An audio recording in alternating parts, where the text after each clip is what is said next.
how to go on with this set exam as such, okay, because it has already been dealt by Professor Gerald. Now, looking into this paper, that is which I'm going to deal today, it would be related to English, of course, me being teaching English. So I'll be dealing with English alone. Okay. So English questions I'll speak in Malayalam in between also. I think it is totally fine for you. So English set എക്സാംസിൽ വരുമ്പോഴത്തേക്കും ഇച്ചിരോടും easier ആണെന്ന് പറയാനായിട്ട് പറ്റില്ല because when you consider other exams like net exams and all those things, maybe it is easier because there are more general questions rather than sticking on to all these exams. But then this is paper one in the other കൂടുതലായിട്ടും നമുക്ക് general questions are common questions are not. So mostly you get questions related to idioms, prepositions, then the correct spellings, and some one word for a particular word, particular phrase, maybe to even correct certain phrases and all those things. This would be usually, and of course the reading comprehension, which is part and parcel of such examinations. Okay. So I think without much discussion, we'll go into this paper, presentation, which is of nearly 48 slides, as you would see in this, presentation. So if there is anything you like in a doubt regarding the presentation, you may, ask me in between. There is no problem. Okay. So shall we move on? Okay. So, so this is a very typical question which usually comes for set exams. The first one is about an idiom. Okay, I hope it's possible. First slide കാണാൻ പറ്റുന്നുണ്ടോ ജെറൽ സാറേ? ഇല്ല സാറേ, first slide തന്നെയാ കാണുന്നത്. ആണോ? Okay.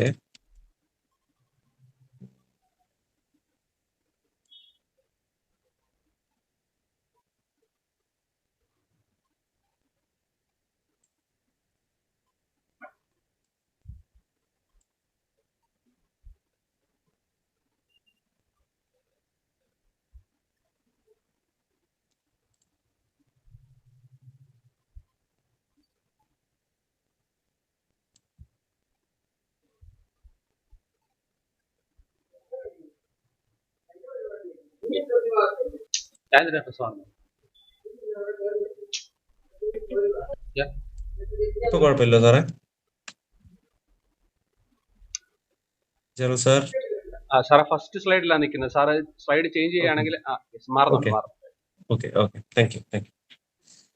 Okay, now I'm sorry about the technical difficulty. Okay, now moving on to the first slide.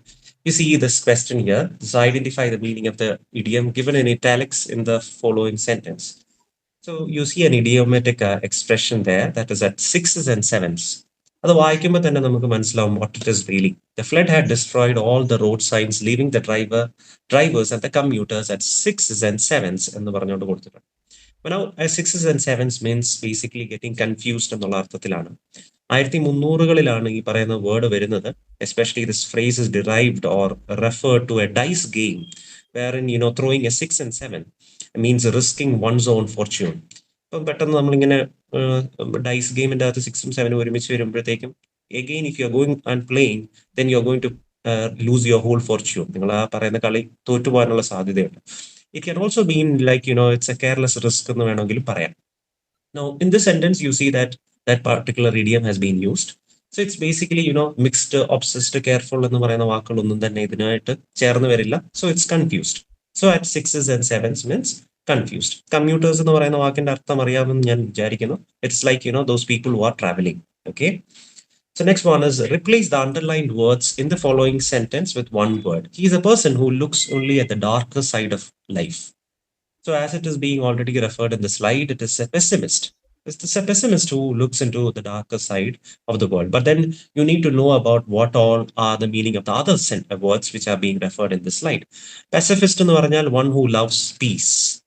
സമാധാനം ഇഷ്ടപ്പെടുന്ന ഒരാളെയാണ് നമ്മൾ പെസിഫിസ്റ്റ് എന്ന് വിളിക്കുന്നത്. And also a positivist can also means who believes in positivism.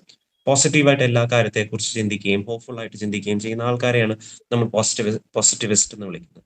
And now a critique, as the word suggests, it means who criticizes a person or who finds fault in something. പക്ഷെ fault മാത്രമല്ല, you can also think about a critique as someone who praises the work of others.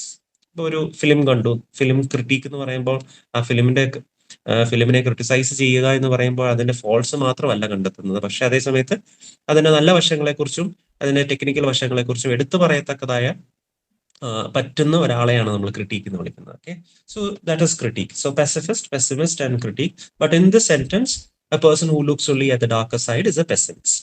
Okay, now she sells seashells on a seashore. So ഇത് നമ്മൾ usually tongue twister ആയിട്ട് നമ്മൾ എപ്പോഴും കൊടുക്കാറുള്ളതാണ്. This is a tongue twister, but it is an example also of figure of speech also. Figure of speech is something again part of literature as such. Literature എന്ന് പറയാൻ പറ്റത്തില്ല, it's something related to English as such. So you see that here you see, as it is suggested in this suggested green in the slide, it is alliteration. Alliteration എന്ന് പറയുന്നത് എന്താണ്? It's a repetition of consonant sounds, അല്ലെ? It's like consonant sounds repeat ചെയ്യുന്നുണ്ട്. At she and sells, sea shells, sea shore എന്ന് പറയുന്നിടത്ത് consonant sounds repeat ചെയ്യുന്നു, and that two or more words immediately succeeding each other. So that creates an alliteration. Now you need to know about what are the other figure of speeches given in the slide.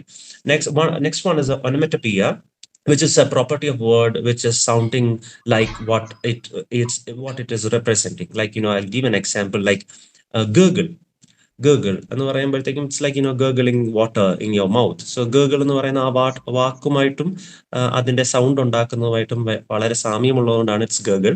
Next is hiss, very easy one, hiss or meow. Meow is something like the cat is meowing, or it's making its sound എന്നുള്ളത്. But meow is a word as such taken into the English dictionary or as literature. And there is also another word called beep. There is also another word called thud. ഇതെല്ലാം വാക്കുകളായി മാറിയിരിക്കുന്നതാണ്, but then basically it represents the sound it really represents. Okay. Now, next one is a simile. A simile is one thing which is explicitly compared to another. For example, you can say that is someone is like another, or she is like a flower.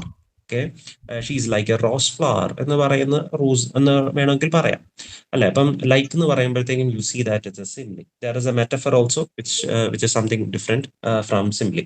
Okay. Now the other one is the irony. Irony is that it's a contradiction. Okay, contradiction to what is being expected. Irony എന്ന് പറയുന്നതും ഒരു figure of speech ആണ്. നമ്മൾ ഒരു കാര്യം expect ചെയ്യുന്നു, but then suddenly something contradictory happens, then it is called as irony. So these are figure of speeches, and now what is being given here is an alliteration. Okay. So if in case of doubts, please do stop me. You can ask me any doubts. Okay. I know there are only 6 to 7 people here present, so I think it would be a very fruitful discussion if you ask me doubts. Okay, if ever you have anything. This is just binge solving lot of these questions out of of very recent question papers till last 5 years of question papers, I would think. I think, yeah. So next slide shows you the next question, which is meaning of a phrase which is fallout. Fallout എന്ന് പറയുന്ന വാക്കിന്റെ അർത്ഥം എന്താണെന്നാണ് ചോദിക്കുന്നത്. Fallout നിങ്ങൾ വായിക്കുമ്പോഴത്തേക്കും പെട്ടെന്ന് you can even mean as collapse. It can also mean as degrees എന്ന് പറയുമ്പോൾ കുറയുക, fall out എന്ന് പറയുന്നത് collapse ചിലപ്പം വീണു പോവുക എന്നുള്ള ചിന്തയൊക്കെ വരാം. പക്ഷെ fall out means quarrel. Okay, fall out means quarrel. Fallen means quarrel. That is why the D option is being chosen. Why it is? Because for example, when you are using it in a sentence, I fall out with someone, or I fell out with Rita. Rita എന്ന് പറയുന്ന പെൺകുട്ടിയുമായിട്ട് ഞാൻ സംസാരത്തിലല്ല, I fell out or I quarreled with her. Okay, I had a fallout with my friend about her taking or losing my notes. ഈ fall out എന്ന് പറയുന്ന വാക്ക് which is embedded into English language. It was embedded in 1832. It is a military usage which represents disagreement. ഡിസഗ്രിമെന്റിന് വേണ്ടിയിട്ടാണ് നമ്മൾ ഈ പറയുന്ന fall out എന്ന് പറയുന്ന വാക്ക് ഉപയോഗിക്കുന്നത്. Okay, so it means quarrel. Okay. Now, there is next one is a typical example of onomatopoeia. Nightingales. So if nightingales warble, then the owls എന്താണ് ചെയ്യുന്നതെന്നാണ് ചോദിക്കുന്നത്. അപ്പൊ owls യൂഷ്വലി അല്ലെങ്കിൽ I mean, അവരുടെ ശബ്ദം എന്താണ്, അവർ എന്താണ് ചെയ്യുന്നത് എന്നാണ് ചോദിക്കുന്നത്. So it's like, his the first option, it represents the sound which is being made by snakes.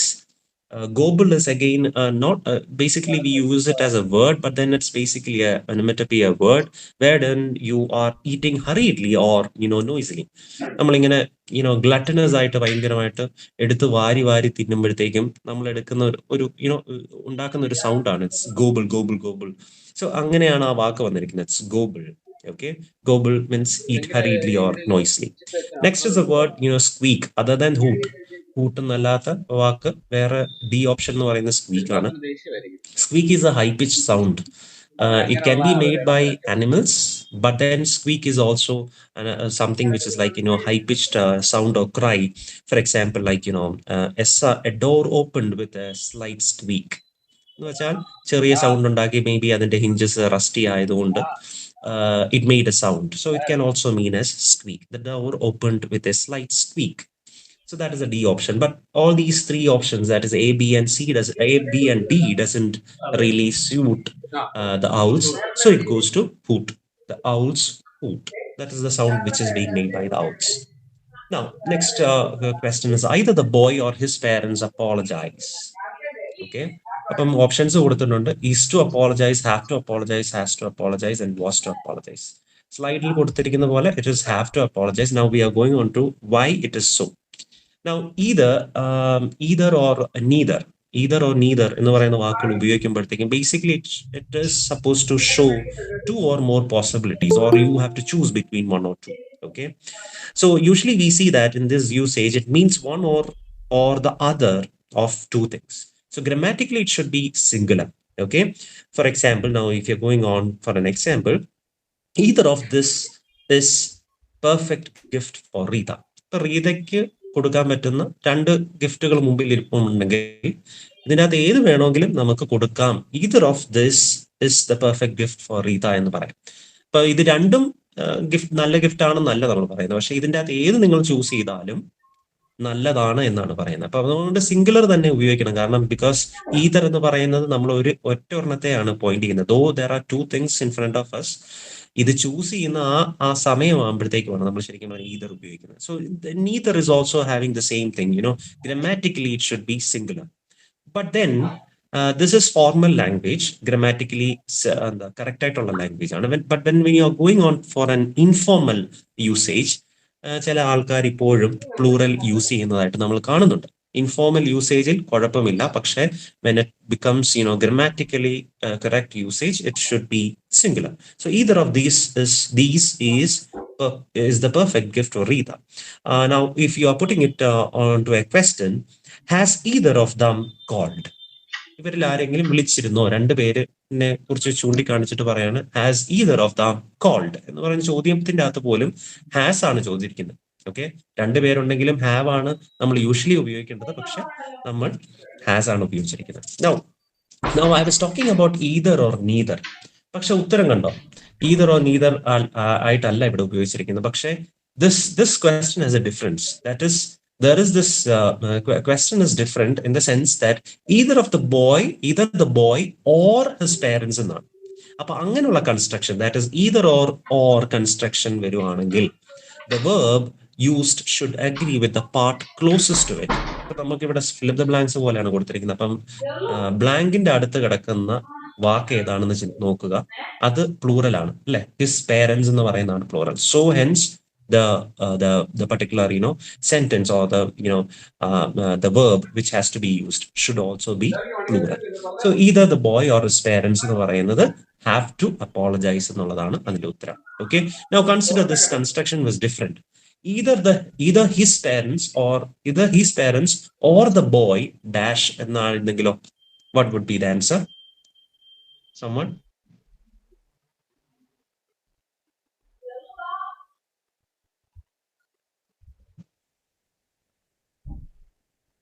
Anyone? ആരും സംസാരിക്കില്ലേ? Okay, I'll tell the answer. So it's like, has to. Yeah, Shilpa, thank you. It would be has to. Okay, either the boy or his parents അപ്പുറത്തെ ഇതിലായിരുന്നെങ്കിൽ after either ആയിരുന്നെങ്കിൽ either his parents or the boy has to apologize എന്ന് വന്നേനെ. Okay, so either or എന്ന് പറയുന്ന വാക്കുകൾ അല്ലെങ്കിൽ കൺസ്ട്രക്ഷനിൽ ഇത് മാത്രം ഒന്ന് ശ്രദ്ധിച്ചാൽ മതി. Okay, now next is another question. I dislike dash. This is a question which came from July 2021 set exam. So there are options given to you A, B, C, D, but the D option is correct. Why? Because നിങ്ങൾ ഇത് divide ചെയ്ത് എഴുതുവാണെങ്കിൽ ഇങ്ങനെയായിരിക്കും അത് എഴുതുന്നത്.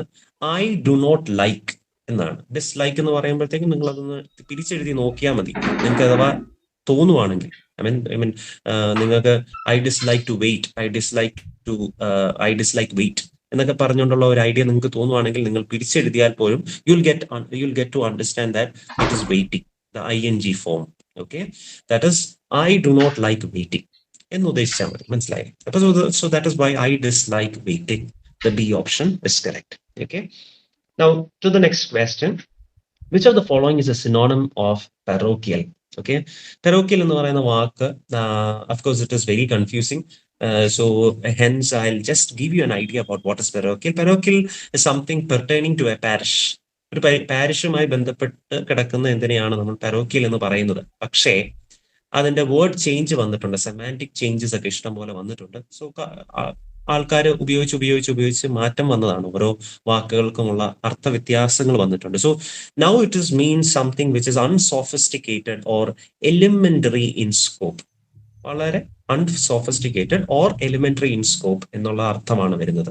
അപ്പൊ ഇതിന്റെ അകത്ത് നമ്മൾ നോക്കുവാണെങ്കിൽ confusing won't be a right option, distant won't be an good option, strange also wouldn't be a good option, but local is a good option. Local means it is unsophisticated, something which is very near to us. Okay, unsophisticated, elementary in stage എന്ന് പറയുമ്പോഴത്തേക്കും which could be understood very fast or very swiftly by, it's very obvious എന്നുള്ള അർത്ഥത്തിലാണ് local എന്ന് പറയുന്നത്. Okay, so parochial means synonym can be local. Synonym എന്ന് പറഞ്ഞാൽ എന്താ? പര്യായപദം എന്നുള്ള അർത്ഥത്തിലാണ്. മനസ്സിലായില്ലേ? Okay. Okay, a person who hates mankind. Of course, the option would be the D, that is misanthrope. The misanthrope എന്ന് പറയുന്ന അത് എന്തുകൊണ്ടായി എന്നുള്ളതാണ്. This question comes from the question paper February 2020. So മിശിഹ എന്ന് പറയുന്ന വാക്ക് എന്താണെന്ന് അറിയാം. But then, മിശിഹ എന്ന് പറയുമ്പോഴത്തേക്കും don't think about Jesus Christ alone, but it is something like ordained by God or sent by God എന്നുള്ള അർത്ഥവും കൂടി മിശിഹയ്ക്കുണ്ട്. Okay, so now there is another one that is misogyny. Misogyny is something like, hatred or contempt or prejudice against women.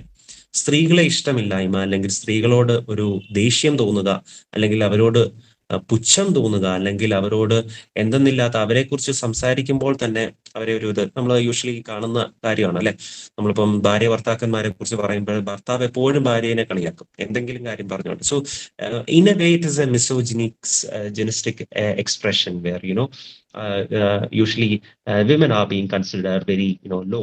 Okay, so misogyny എന്ന് പറയുന്ന ഒരു hatred ആണ്, it's contempt, and at the same time it is prejudice against women, misogyny. Okay, then next one is sadist എന്തായിരിക്കും? It is something, someone who derives pleasure through cruelty or pain to others. So that is also someone that is called as a sadist. Sadism തോന്നുക എന്ന് പറയുമ്പോഴത്തേക്കും ബാക്കിയുള്ളവർക്ക് വേദന കൊടുക്കുകയും ബാക്കിയുള്ളവർ സങ്കടപ്പെടുകയും കാണുമ്പോഴത്തേക്കും ഉണ്ടാവുന്ന സന്തോഷം കണ്ടെത്തുന്ന കുറെ ആൾക്കാരുണ്ട്. അപ്പം അവരെയാണ് സാഡിസ്റ്റ് എന്ന് വിളിക്കുന്നത്. Okay, now misanthrope is someone, ചോദ്യം ചോദിച്ചിരിക്കുന്ന പോലെ തന്നെ misanthrope is someone who hates mankind. അപ്പൊ നിങ്ങൾ വിചാരിക്കും ഇതിന്റെ ആന്റോണിം എന്തായിരിക്കും അല്ലെ? ഇതിന്റെ വിപരീത പദം എന്ന് പറയുന്നത് ഇറ്റ് ഇസ് ഫിലാന്ത്രോപ്പ്. നമ്മൾ ഫിലാന്ത്രോപ്പി എന്നല്ലെങ്കിൽ ഫിലാന്ത്രോപ്പിസ്റ്റ് എന്ന് പറയുമ്പോഴത്തേക്കും someone who donates money എന്നാണ് എപ്പോഴും നമ്മൾ കരുതുന്നത്. പക്ഷേ why is he donating money? Because he loves mankind. Okay, മനുഷ്യരെ ഇഷ്ടമുള്ളത് കൊണ്ടായിരിക്കുമല്ലോ അദ്ദേഹം ഈ പറയുന്ന ഡൊണേഷനും എല്ലാം ചെയ്യുന്നത്. പക്ഷെ അതുകൊണ്ട് തന്നെ ഇപ്പോൾ ഫിലാന്ത്രോപ്പിസ്റ്റ് എന്ന് പറയുമ്പോഴത്തേക്കും ആൾക്കാരുടെ there is a semantic change, I would say, there is a semantic change throughout the whole, when you keep on using a word, suddenly there is a meaning change when it crosses generations. So you see that, it is a monetary donation given to institutions to help people എന്നുള്ള അർത്ഥത്തിൽ ഇപ്പം ഫിലാന്ത്രോപ്പി എന്ന് പറയുന്ന വാക്കിന് ഇതായി. ഇപ്പൊ ഫിലാന്ത്രോപ്പിയുടെ വിപരീത പദമാണ് മിസാന്ത്രോപ്പ്. So A person who hates mankind is മിസാന്ത്രോപ്പ്. Now, a written statement given on oath എന്ന് പറയുന്നതാണ് അടുത്ത ചോദ്യം, which came from 2020 February question paper. It can be assurance. Assurance എന്ന് പറയുന്നത് നമ്മൾ കൊടുക്കുന്നതാണ്, അല്ലെ? നമ്മൾ you assure someone something, ഞാൻ അത് തരാം അല്ലെങ്കിൽ ഞാൻ ചെയ്തു തരാം എന്ന് പറയുന്ന assurance. Sometimes you can even give a promise to someone, you can even pledge something to someone. ഇതെല്ലാം തന്നെ നമ്മൾ വാക്കാൽ ചെയ്യുന്ന കാര്യങ്ങളാണ്, അല്ലെ? But then it is a written statement. നിങ്ങൾ പിന്നെയും ക്വസ്റ്റ്യനിലേക്ക് എടുത്ത് നോക്കുവാണെങ്കിൽ it is a written statement given on oath. Oath വെച്ച് നമ്മൾ എഴുതുക. It's a legal document, I would say. Okay, so legalised ആയിട്ടുള്ള ഡോക്യുമെന്റിനെ നമ്മൾ അഫിഡവിറ്റ് എന്നാണ് വിളിക്കുന്നത്. Affidavit is a signed document wherein an affiant makes or sworns a statement. ഒരു statement പറയുന്നതിനാണ് അഫിഡവിറ്റ് എന്ന് പറയുന്നത്. Okay, next question is a person who is interested in antiques. This was all കഴിഞ്ഞ ദിവസം ഞങ്ങളുടെ ഡിപ്പാർട്ട്മെന്റിൽ തന്നെ ഇതിനെക്കുറിച്ച് ഒരു ചർച്ച ഉണ്ടായിരുന്നു. വാട്ട് ഈസ് ആന്റിക്സിനെ ഇഷ്ടപ്പെടുന്ന ആളിനെ എന്താണ് വിളിക്കുന്നത്? അപ്പൊ ഞങ്ങൾ അന്ന് basically we found it very difficult to find out. പക്ഷെ പെട്ടെന്ന് ഞാൻ ഈ സെറ്റ് ക്വസ്റ്റ്യൻ പേപ്പറിലേക്ക് നോക്കുമ്പോഴത്തേക്കും that question is being asked for you. So it's like, antiquarian. Okay, antiquarian. Antique എന്ന് പറയുമ്പോഴത്തേക്കും it's like, not modern, out of fashion, out of date, or out of fashion, or old fashion, something like that is called as antique. പക്ഷേ നമ്മളിപ്പോൾ അതിനെ, ഞാൻ പറഞ്ഞില്ലേ, ഓരോ വാക്കുകൾക്കും ഉപയോഗിച്ചാണെങ്കിലും വാക്കുകൾക്ക് ഓരോ അർത്ഥവ്യത്യാസങ്ങളുള്ള അല്ലെങ്കിൽ അർത്ഥവ്യതിയാനങ്ങൾ വന്നിട്ടുണ്ട്. അപ്പം ഇപ്പോൾ നമ്മൾ ആന്റീക്ക് എന്ന് പറയുമ്പോഴത്തേക്കും, നമ്മൾ കൊച്ചിയിലൂടെ ഒക്കെ കടന്നു പോകുമ്പോൾ ആന്റീക് ഷോപ്പ് എന്ന് പറയുമ്പോഴത്തേക്കും നല്ല നല്ല ഓൾഡ് ഫാഷൻഡ് ആണെങ്കിൽ പോലും ഇപ്പൊ അതാണ് ട്രെൻഡ്, അതെടുത്ത് നമ്മൾ മേടിച്ച് വെക്കണം എന്നൊക്കെയുള്ള ചിന്തയിലാണ് ഇപ്പൊ നമ്മൾ ആന്റീക്ക് എന്ന് പറയുന്ന വാക്ക് ഉപയോഗിക്കുന്നത്. Something which is very special, that is the way how we see it. But then antique basically in English means not modern, out of fashion, old fashioned എന്നുള്ള അർത്ഥത്തിലാണ് നമ്മൾ പറയുന്നത്. So someone who is dealing with antique is antiquarian. Archaeologist, as you know, traditionalist എന്ന് പറഞ്ഞാൽ traditional concepts ഒക്കെ മനസ്സിൽ വെച്ചുകൊണ്ടിരിക്കുന്ന ആൾക്കാരെയാണ് traditionalist എന്ന് വിളിക്കുന്നത്. Archaeologist is someone who is studying about the past by excavating or analysis of the material remains. That is what is an archaeologist. Antecedent എന്ന് പറയുന്നത് is anything that precedes another thing. So അത് ഒരാളല്ല, ഒരു പഠിക്കുന്ന ഒരാളൊന്നും അല്ല, അല്ലെങ്കിൽ ഒരാളെ അല്ല നമ്മൾ പറയുന്നത്. പക്ഷെ the cause of the second thing. For example, ഒരു പ്രീസിഡന്റ് എന്ന് പറയുന്ന വാക്ക് പോലെയാണ് ആന്റിസിഡന്റ്. ആന്റിസിഡന്റ് ഇസ് ദാറ്റ് നമുക്കിപ്പോ ഒരു ഇവന്റ് നടക്കുന്നു, അതിനു മുമ്പേ ഒരു കാര്യം നടന്നിരുന്നു, അതുകൊണ്ടാണ് ആ പറയുന്ന കാര്യം നടന്നതുകൊണ്ടാണ് ഈ കാര്യത്തിലേക്ക് എത്തിയത് എന്ന് പറയുന്നത്. For example, now you can consider that the government is not looking, the monsoon season is here and you see that the drainages are not yet in effect. So there is this drainages effectiലായി ഇരുന്നുകൊണ്ട് അല്ലെങ്കിൽ അത് ശരിയായില്ലാത്തതുകൊണ്ട് you have a flooding situation. മനസ്സിലായില്ലേ? In Ernakulam you have a flooding situation because the antecedent, that is the drainages have not been properly kept by the government. So in that sense you can use that word antecedent. Okay, now next one is again another idiomatic expression wherein you see that got the axe. After joining the union, Shankar got the axe. Got the axe എന്ന് പറയുമ്പോഴത്തേക്കും you can mean, it comes from the question paper February 2020, from the February 2020 question paper. God the axe എന്ന് പറയുമ്പോഴത്തേക്കും കോടാലി വെച്ചു എന്ന് നിങ്ങൾ ചിന്തിച്ചാൽ മതി. അത് മലയാളത്തിൽ ചിന്തിക്കുമ്പോൾ പോലും നിങ്ങൾക്ക് അത് മനസ്സിലാവും. He might have lost the job. ഇവിടെ ബാക്കിയുള്ള ഓപ്ഷൻസ് കണ്ടോ? ബിക്കെയിം പവർഫുൾ, അതായത് ആക്സ് എന്ന് പറയുന്ന വാക്കുള്ളത് കൊണ്ടാണ് കൂടുതലായിട്ട് പവർഫുൾ ആയി കാണും എന്നുള്ള അർത്ഥത്തിൽ. അങ്ങനെയല്ല. Got hike in the salary, no. Got lot of admirers, no. Basically it means lost the job. So he got അതായത് just after he got joined the union, he was expelled or he was fired from the union. That is what you mean by got the axe expression. It's an idiomatic expression. Now we have some questions related to prepositions. Thomas needs to submit the assignment dash the teacher by 10 a.m. today. So നമ്മൾ എടുത്തു നോക്കുമ്പോൾ തന്നെ you know which is befitting the expression that is to എന്ന് പറയുന്ന preposition ആണ്. So Thomas needs to submit the assignment to the teacher. Of the teacher അല്ല, for the teacher അല്ല, towards the teacher അല്ല, to the teacher would be the right expression. Okay, this is again from February 2020.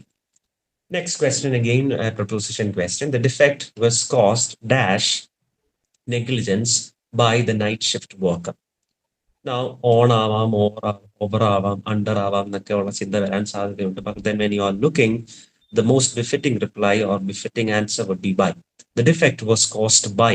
Okay, caused on, caused over, caused under, ഇതൊന്നും ശരിയായ expressions അല്ല.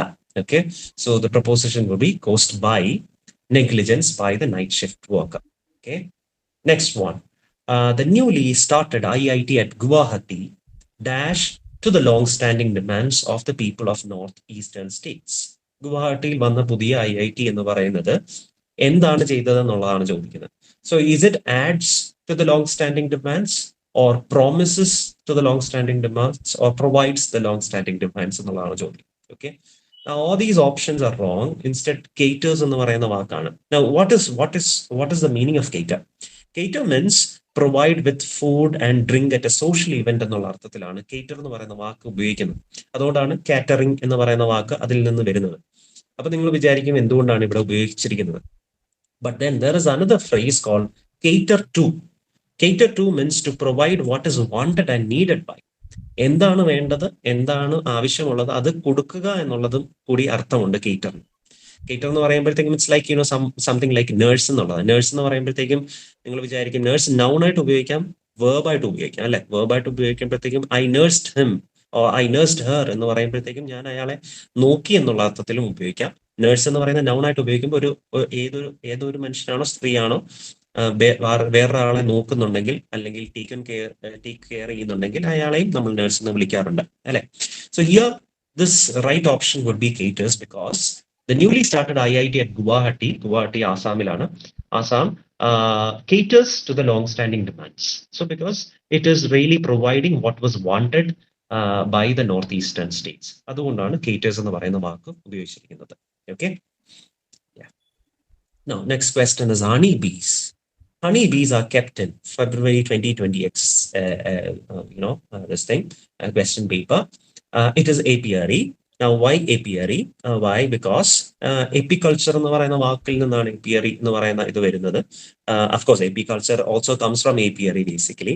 Now this is apiculture basically means maintenance of bees for commercial reasons. That is apiculture. But then apiary is something where place where bees are being kept for of course extracting honey and everything. Now stable എന്ന് പറയുന്നത് it is where horses are kept. Nursery where children are also kept at the same time. You can also consider it as a plant nursery. പൂക്കളും flowers എല്ലാം വെക്കുന്ന plant nursery ആയിട്ടും consider ചെയ്യാം. Now what is hatchery? Hatchery is a facility where eggs are hatched. So it can be in artificial conditions or maybe you are giving specific conditions for the hens to break open the eggs and everything. Okay, so it can also be for poultry and at the same time it can also be for fishes.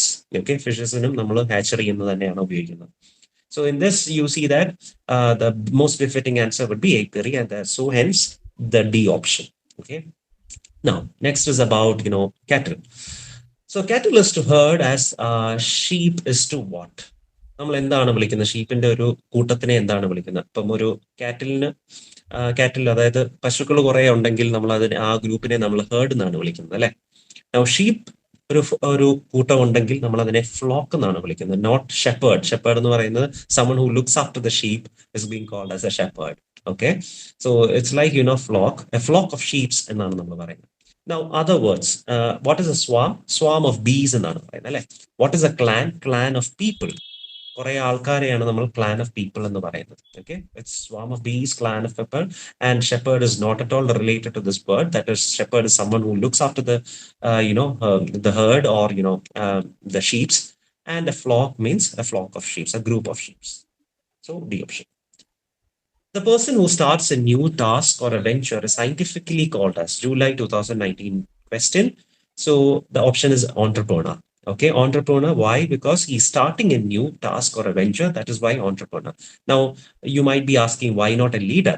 Leader is someone who is leading something after something has been started already. ഒരു institution ഉണ്ടെങ്കിൽ അതിൻ്റെ അകത്തുനിന്ന് ഉൾത്തിരിഞ്ഞു വരുന്ന ഒരാളാണ് leader എന്ന് പറയുന്നത്, അല്ലെ? ഇതെന്ന് പറയുന്നത് മൊത്തത്തിൽ ആ ടാസ്കും ആ വെഞ്ചറും തുടങ്ങി വെക്കുന്ന ആളെ നമ്മൾ ഓൺടർപ്രണർ എന്നാണ് വിളിക്കുന്നത്. Okay, so it can also be a manager എന്നൊക്കെ ചിന്തിക്കാം. Administrator can be anyone. Okay, anyone who administrates sometimes computer administrator would be there sometimes. നിങ്ങൾ ഒരു ഓഫീസിൽ ചെല്ലുമ്പോഴത്തേക്കും അവിടെയും ഒരു അഡ്മിനിസ്ട്രേറ്റർ ഉണ്ടാവാം. So anything who administers certain things can be also called as an administrator. Manager also is something like that. It's a very general post. But then entrepreneur is someone who starts a task or a venture. Okay, so that is entrepreneur. Now, next question. Mammals have not only large brains dash also well-developed communication system. Okay, അവിടെ ഉപയോഗിച്ചിരിക്കുന്ന connective ആണ്. Okay, why this connective is being used? But is being used as the connective. Why? Because you see that mammals have not only large brains but also a well-developed communication system. ഇതിൻ്റെ അകത്ത് വേറെ ഏത് ഉപയോഗിച്ചാലും തെറ്റാണ്. See, consider mammals have not only large brains and also എന്ന് ഉപയോഗിക്കില്ല. That is not a good, that is not the correct connector. R എന്ന് പറയുന്നത് ഉറപ്പായിട്ടും അല്ല. And have എന്ന് പറയുന്നതും ശരിക്കും പറഞ്ഞാൽ തെറ്റാണ്. Okay, though it is grammatically correct, but then it is not a good connector. Okay, so basically but is the best connector. Okay, so mammals have not only large brains but also a well-developed communication system. Okay, now next question. July 2019. I'm totally afraid of snakes. Of course, നമ്മൾ പറഞ്ഞു വരുമ്പോൾ തന്നെ അത് ഓഫേ വരത്തുള്ളൂ. To snakes വരത്തില്ല, from snakes വരത്തില്ല, by snakes വരത്തില്ല. So this proposition of is correct for this question. Next, again, you have another question that is something related to, what to be used after dangerous. Okay, here you see that it is an adverb. Okay, adverb. ഇവിടെ വേർബിനെ qualify ചെയ്യണമെന്നുള്ളതാണ് ചോദിക്കുന്നത്. Okay, so the വേർബിനെ qualify ചെയ്യാൻ പറ്റുന്ന ഒരു കാര്യം എന്ന് പറയുന്നത് എന്തായിരിക്കും? So the field of advance science, namely nano technology, is dangerous to be used widely. That is the question. Now is dash, അപ്പം അതിൻ്റെ അകത്ത് വെരി ഡേഞ്ചറസ് എന്ന് വേണമെങ്കിൽ ഉപയോഗിക്കാമായിരുന്നു. But then you don't see something which can be supplemented by very dangerous എന്ന് പറ്റുന്നത് so dangerous എന്ന് പറയുന്ന ആൾക്കാർ പറയുന്നവരുണ്ട്, അല്ലെ? It's so dangerous. There are people who tell, but then basically it's wrong because it doesn't convey the meaning which you really want to give. That is, it is very dangerous എന്നുള്ളത് convey ചെയ്യുന്നില്ല. So dangerous തെറ്റാണ്. That dangerous, no, again it's wrong. Such danger, of course it is wrong. Okay, so very dangerous എന്ന് പറയുന്നതിനെ supplement ചെയ്യാൻ പറ്റുന്ന വാക്ക് too ആണ്. So it's too dangerous to be used widely. This again comes from July 2019. Now spot the correct pair of words that ideally denotes a relationship similar to that expressed in the pairs of the words. For example, interest and usury. Now, what is usury? Okay, usury is like usury എന്ന് പറയുന്നത്, it's basically exorbitant rate of interest in excess of legal rates. Exorbitant ആയിട്ടുള്ള interest റേറ്റിനെയാണ് നമ്മൾ ഉസുറി എന്ന് പറയുന്നത്. You can also, നമ്മളിപ്പം നമ്മുടെ നാട്ടിലൊക്കെ blade എന്ന് പറയുന്നതിനെയാണ് ഉസുറി എന്ന് പറയുന്ന വാക്കുകൊണ്ട് formally you use it as usury. ഇതിൽ നിന്ന് തന്നെയാണ് വാക്ക് വരുന്നത്. ഉസേർപ്പ് എന്ന് പറയുന്ന വാക്കും വരുന്നുണ്ട്. ഉസേർപ്പ്, USURP. ഉസേർപ്പ് എന്ന് പറഞ്ഞാൽ ലൈക്ക് നമ്മൾ അവരോട് ചോദിക്കാതെ നമ്മൾ അവരുടെ കാര്യങ്ങൾ എടുത്തുകൊണ്ട് പോകുന്നതിനാണ് ഉസേർപ്പ് എന്ന് പറയുന്ന വാക്ക് വരുന്നത്. Especially someone who might have dealt with literature, there is lot of usurpations എന്ന് പറയും. അതായത് പല ആൾക്കാരുടെയും രാജ്യങ്ങൾ പിടിച്ചടക്കുക, അനക്സേഷൻ എന്ന് പറയുന്ന വാക്ക് ഉപയോഗിക്കാറുണ്ട്. Okay, it has been annexed എന്ന് പറയുന്ന വാക്ക് ഉപയോഗിക്കാറുണ്ട്. But then usurpation is something which is better used or better in meaning when you call when you think about using words. Okay, so അപ്പം usury എന്ന് പറയുന്നത് exorbitant rate of interest ആണ്. അപ്പം you see that interest is there as the first word, then you have usury. Interest is something like price received for providing money or goods in a credit transaction. Okay, so അതുമായിട്ട് ചേർന്ന് നിൽക്കുന്ന എന്താണ് എന്നുള്ളതാണ് നോക്കേണ്ടത്. Now you see that B and C option can be denied. നമ്മൾ എയിലേക്ക് പോകാം, but B and C can be denied, wherein you see that there is വിപരീതമായിട്ട് നിൽക്കുന്ന രണ്ട് കാര്യങ്ങൾ. എനിമിറ്റി, അതിന്റെ ഓപ്പോസിറ്റ് ആണ് ഫ്രണ്ട് എന്ന് പറയുന്നത്. നൗ സാൻഡ് എന്ന് പറയുന്നതിന് ഡ്യൂൺ എന്ന് പറയുന്നത്, സാൻഡും ഡ്യൂണും തമ്മിൽ ബന്ധമുണ്ട്. അഫ്കോഴ്സ് സാൻഡ് എന്ന് പറയുന്നത് വളരെ ചെറിയ ഇതാണ്.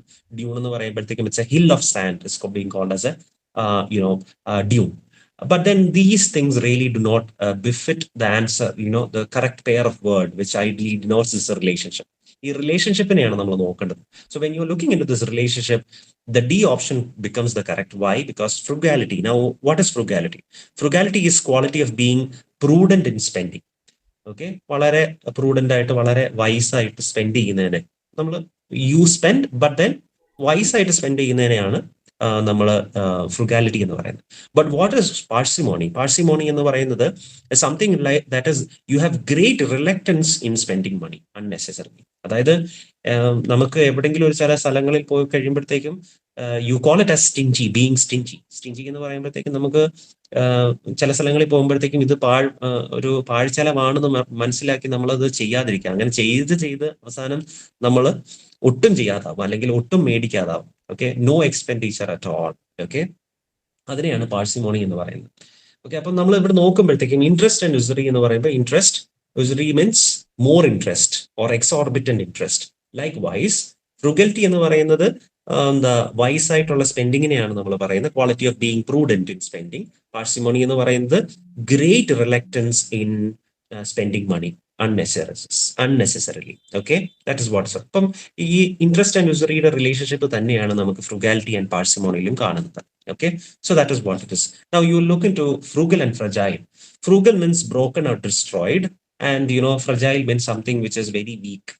അതുമായിട്ട് യാതൊരു തരത്തിലുള്ള ബന്ധവും ഈ പറയുന്ന ഇതിനില്ല. അപ്പൊ അതുകൊണ്ട് തന്നെ ഇൻട്രസ്റ്റ് ആൻഡ് യുസറിയുടെ റിലേഷൻഷിപ്പ് സിമിലർ ആയിട്ട് വരുന്ന ഒരു ഫ്രേസ് അല്ലെങ്കിൽ correct pair of word is frugality and parsimony. Yeah. So in the next question, I thought my answer to the query was correct, but it was. അതിൻ്റെ അകത്ത് വാക്ക് നോക്കുമ്പോൾ തന്നെ നിങ്ങൾക്ക് അറിയാം, എറർ എന്ന് പറയുന്ന വാക്കിന് പറ്റുന്ന ഒരു similar word is erroneous. So you can tick it, or you can choose that word, erroneous. Now what is erroneous? Erroneous is something which contains an error. So ഇത് ചോദ്യം എങ്ങനെയാണ്? I thought my answer to the query എന്ന് പറഞ്ഞാൽ question വേണ്ടിയിട്ടുള്ള ചോദ്യം അല്ലെങ്കിൽ ഉത്തരം എന്ന് പറയുന്നത് കറക്റ്റ് ആണെന്നാണ് ഞാൻ വിചാരിച്ചത്, ബട്ട് ഇറ്റ് വാസ് റോങ് എന്ന് പറയുന്നതിന് വാക്കിന് പകരമാണ് നമ്മൾ ഈ വാക്ക് ഉപയോഗിക്കുന്നത്, എറോണസ്. Okay, എറോണസ്. Now we'll go to the other words because you would like to know about the other words. That is exorbitant. What is exorbitant? നമ്മൾ നേരത്തെ നോക്കിയതാണ്. Exorbitant means excessive limits. That is what you call as exorbitant. Now what is exonerate? Exonerate means to relieve or unburden.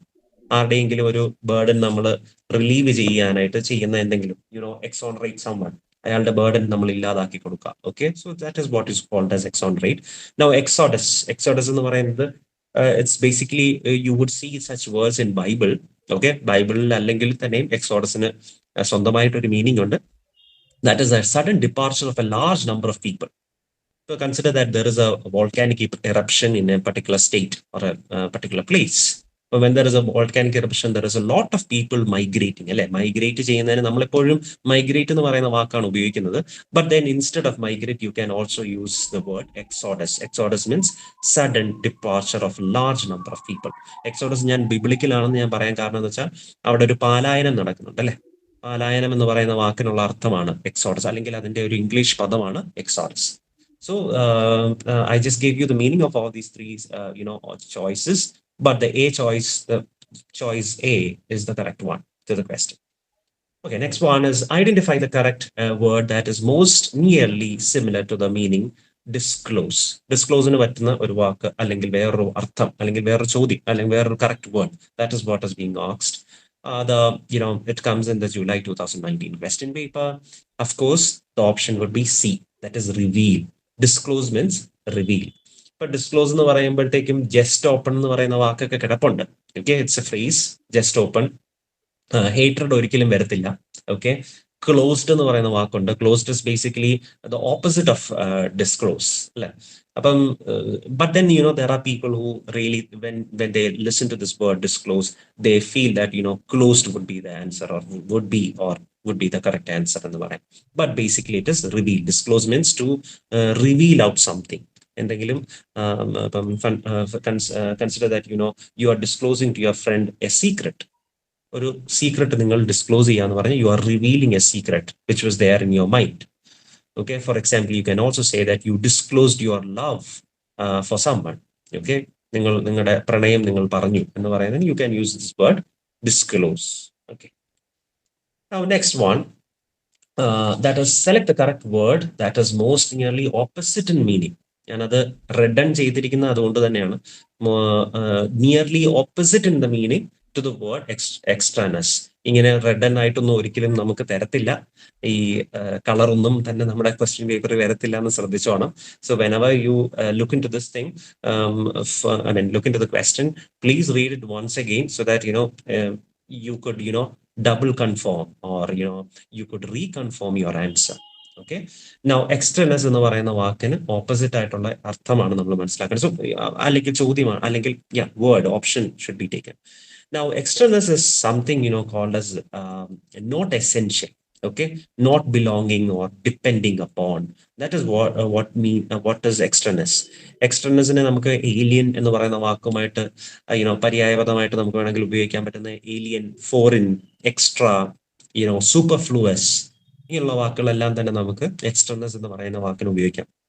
എക്സ്റ്റർനസിന്റെ അർത്ഥം ഇത്രയേ ഉള്ളൂ, വളരെ അത്യാവശ്യമില്ലാത്ത, not essential, അതിൻ്റെ അകത്ത് essential അല്ല എന്നുള്ള അർത്ഥമാണ് വരുന്നത്.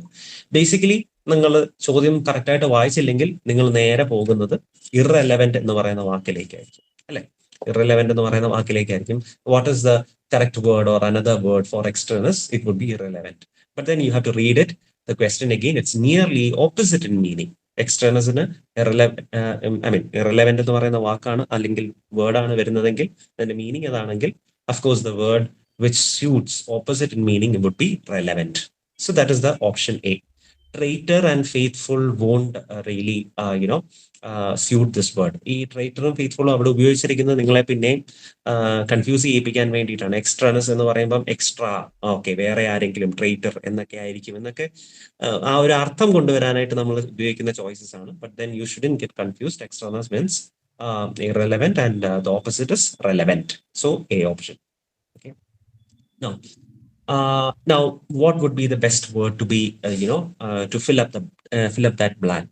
Okay, Indra was totally dashed by the personal question or section during the civil service interview. Civil service interview ന്റെ സമയത്ത് Indra ശരിക്കും പറഞ്ഞു കഴിഞ്ഞാൽ personal question, okay, personal question ചോദിച്ചു കഴിഞ്ഞപ്പോഴത്തേക്കും ഷീ വാസ് സർപ്രൈസ്ഡ് എന്ന് പറയുന്ന വാക്കാണ് ശരിക്കും പറഞ്ഞാൽ കേൾക്കേണ്ടത്. സർപ്രൈസ്ഡ് അല്ല ബിവിൾഡേർഡ് എന്ന് പറഞ്ഞാൽ. പക്ഷേ എന്നാലും നിങ്ങൾ അത് വായിക്കുമ്പോഴത്തേക്കും ആദ്യം നിങ്ങൾക്ക് കിട്ടാൻ പോകുന്ന ഒരു idea, okay, the first idea would be something which is very surprised. Now before moving on to this bewildered, the option bewildered is correct, but then we need to know what is capricious. So capricious is unpredictable or impulsive. For example, പറയുകയാണെങ്കിൽ I almost died in a capricious winter storm. Okay, I almost died in a capricious winter storm, or I almost died in a capricious what do you say, tornado, അല്ലെങ്കിൽ tornado അല്ലെങ്കിൽ വേണ്ട നമുക്ക് എന്താ what do you say, in a sea wave. Okay, I almost died in a capricious sea wave. നമ്മൾ അറിഞ്ഞില്ല, പക്ഷേ it was അൺപ്രീസിഡന്റഡ്, unpredictable ആയിരുന്നു. പെട്ടെന്നൊരു കടൽ തിരമാല വന്നു കഴിഞ്ഞപ്പോഴത്തേക്കും it was unprecedented. So I almost died in a capricious എന്ന് വേണമെങ്കിൽ പറയാം. So I almost died in a capricious sea wave, or whatever it is. Yeah. Okay, now that is capricious. Now what is feeble? Feeble എന്ന് പറയുമ്പോഴത്തേക്കും it's deficient in physical strength. That is called as feeble, weak എന്നുള്ള അർത്ഥമാണ്. Bewildered means baffled. It is confused, not thinking clearly. You get a confusion, like when a question is being asked, especially a personal question is being asked, suddenly you are baffled. Baffled എന്ന് പറയുമ്പോഴത്തേക്കും നിങ്ങൾക്ക് എന്താ ചെയ്യേണ്ടതെന്ന് അറിയത്തില്ല, എന്താ ഉത്തരം കൊടുക്കേണ്ടതെന്ന് അറിയില്ല. Okay, ഒരു സർപ്രൈസ് ആണ്, സർപ്രൈസ് എലമെന്റ് അതിൻ്റെ അകത്തുണ്ട്. അതുകൊണ്ടാണ് ഞാൻ പറഞ്ഞത് സർപ്രൈസ്ഡ് എന്നുള്ള അർത്ഥമാണ് അതിൻ്റെ അകത്ത് വരുന്നത്. പക്ഷേ സർപ്രൈസ് മാത്രമല്ല, ബേസിക്കലി നിങ്ങൾക്ക് ചിന്തിക്കാൻ പറ്റുന്നില്ല.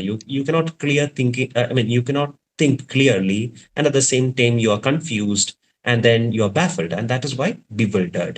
Now what is bewitched? Bewitched എന്ന് പറഞ്ഞാൽ under the spell of എന്നുള്ള അർത്ഥമാണ്. bewitched, witch എന്ന് പറയുന്ന വാക്കിൽ നിന്നാണ് bewitched എന്ന് പറയുന്ന വാക്ക് വരുന്നത്.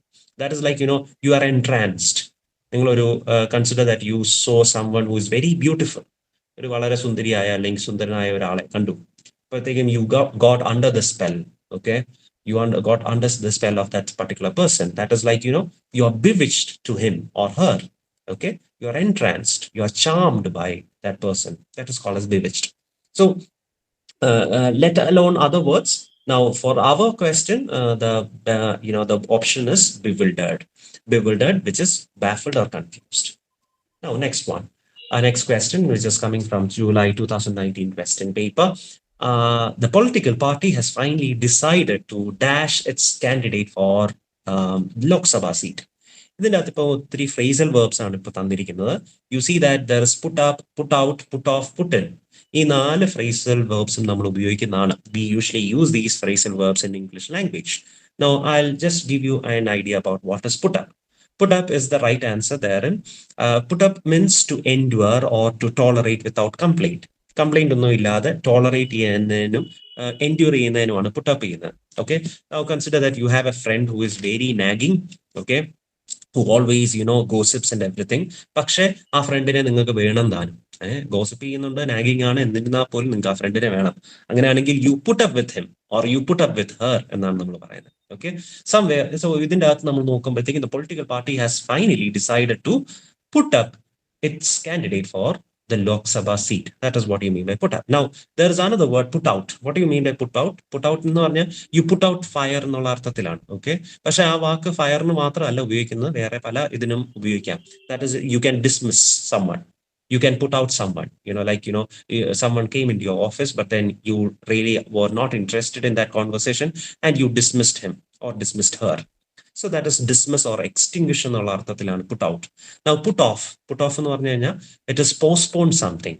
Like I put off my studies for set exam. എൻ്റെ സെറ്റ് എക്സാമിന് വേണ്ടിയിട്ടുള്ള സ്റ്റഡീസ് ഞാൻ മാറ്റി വെച്ചു, പോസ്റ്റ്പോൺ ചെയ്തു. അതിനെയാണ് പുട്ട് ഓഫ് എന്ന് പറയുന്നത്. Now put in means Putin നമ്മുടെ റഷ്യൻ പ്രസിഡന്റ് അല്ല, but then this is another Putin, wherein you phrasal verb, wherein you see that interrupt in a conversation or a discussion. അതായത് you are having a discussion or you are having a conversation and in between you see that you want to give a idea or you want to chip in your own opinion about that particular discussion. If that is the case, you say that you put in. Okay, നിങ്ങൾ പെട്ടെന്ന് അകത്ത് നിങ്ങൾ ആ ഡിസ്കഷന്റെ ഇടയ്ക്ക് interrupt ചെയ്ത് നിങ്ങൾ നിങ്ങളുടേതായ idea ഇടുക എന്നുള്ളതിനാണ് പറയുന്നത് put in. So interrupt a conversation or a discussion. That is what it means. So these are phrasal verbs, but then the right option for this question is put up. The next question is from July 2019. So see the question. Select the appropriate word from the given options below to complete the sentence. Now, a person suffering from chronic neurodegenerative disease dash short-term memory loss. Okay. ഈ ചോദ്യത്തിന് experience ഉപയോഗിച്ചാൽ അല്ലെങ്കിൽ has experienced, is experiencing ഒക്കെ ഉപയോഗിച്ചാൽ എന്താ തെറ്റെന്ന് നിങ്ങൾക്ക് എന്നോട് ചോദിക്കാം. പക്ഷേ ചോദ്യം നിങ്ങൾ ഒന്നുകൂടെ വായിച്ചു നോക്കാം. ഇറ്റ്സ് എ ഫാക്ട് അല്ലെ, ഒരു ഫാക്ട് ആണ്. ഒരാള് ക്രോണിക് ന്യൂറോ ഡീജനറേറ്റീവ് ഡിസീസ് അനുഭവിക്കുന്ന ഒരാൾ experiences short term memory loss. അതൊരു ഒരു സത്യമാണ്, അല്ലെങ്കിൽ ഒബ്വിയസ് ട്രൂത്ത് ആണ്, അതൊരു ഫാക്ട് ആണ്. അപ്പൊ നമ്മൾ സിമ്പിൾ പ്രസന്റിലാണ് അതിനെ റെപ്രസെന്റ് ചെയ്യേണ്ടത്. ഹാസ് എക്സ്പീരിയൻസ്ഡോ, ഈസ് എക്സ്പീരിയൻസിങ്ങോ, പ്രസന്റ് കണ്ടിന്യൂസോ അല്ലെങ്കിൽ എക്സ്പീരിയൻസ്ഡ് എന്ന പാസ്റ്റിലേക്ക് ഒന്നും കൊണ്ടുപോകേണ്ട ആവശ്യമില്ല. You can use it as experiences. Okay, simple present. So it's A fact. Now next question. Select the relevant appropriate word from the given choices to complete the sentence. So the sentence is, dash is the key to their happiness. They are pleased with what they have. ഉത്തരം contentment ആണ്. content എന്ന് പറയുന്ന വാക്കുകൊണ്ട് അർത്ഥം എന്താണ്? What is content? Content means you are contented, you are satisfied. That is what you mean by content. അപ്പൊ തന്നെ contentment എന്ന് പറയുന്ന വാക്ക് തന്നെ ആയിരിക്കുമെന്ന് നിങ്ങൾക്ക് തന്നെ അവിടുന്ന് മനസ്സിലാവും. But the second option or the B option is ambition. Ambition ഒരിക്കലും നിങ്ങൾക്ക് of course it would give you a happiness, but then that doesn't satisfy the second clause of that sentence. That is, they are pleased with what they have.